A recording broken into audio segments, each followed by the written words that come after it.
Recently, I asked my community what their favorite map objective was, an innocent question, and based on prior discussion, one to which I thought I would know the answer. But the actual spread of answers truly surprised me. Over 40% of my audience loves defense maps? Is that true? So I read the comments, and amid the hot takes and reductionism, one trend emerged. People love contrast. Yes, for the same reason complementary colors red and green or blue and gold are so popular together, or why fried chicken and waffles together are so crave-worthy, the average Fire Emblem gamer is driven to appreciate contrast in map design. It makes perfect sense.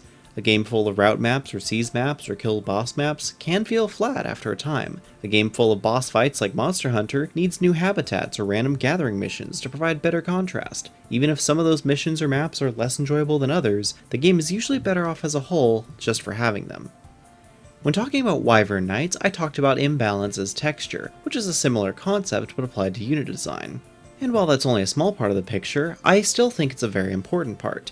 If every unit is equally good, then few of the units will feel special. A good class needs bad classes to be compared against, and a good unit is highlighted better by comparison with bad units in the same game. Harden is good, but Rocher and Violent being bad makes Harden feel even better. Defend maps tend to be memorable because they're different, though it isn't just a matter of throwing the objective into the mix and calling it a day. Nobody's arguing that Chapter 4 of Lin mode was peak Fire Emblem. Sure, a bad defend map still breaks up the flow of aggressively oriented route seas or boss kill maps, but if it isn't built right, then that map will usually end up on the pile of forgotten at best and loathed at worst maps in the Fire Emblem lexicon. In my mind, the most beloved defend maps are often considered difficulty spikes for their games, at least when played as intended. Maps like Conquest X are beloved because they feel like the enemies in the game are actually trying to kill you, throwing out all their stops and using every tool that they have. In a defend map, the game is allowed to go all out, knowing that the player doesn't have to rout the enemy or even kill the boss, they just need to survive.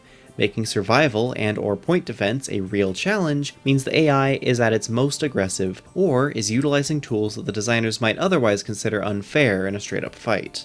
To spice things up, extra objectives can incentivize the player to be aggressive rather than mauling themselves in. If defeating the boss ends the map, like in Radiant Dawn defend maps, then you create a misshapen mess of a map that many players will just see as a boss kill map with a time limit. However, if killing the boss does not end the map, that can be seen as a bonus objective as well, particularly if the boss drops a useful item.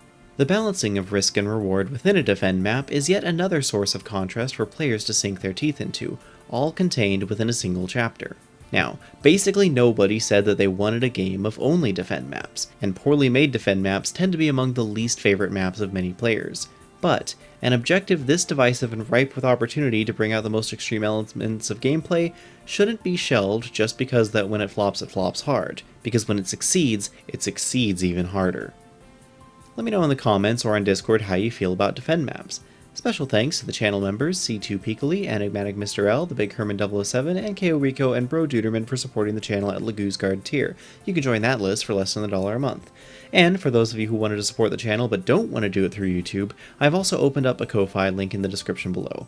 But until the next video, this is Mithril Zenith signing out.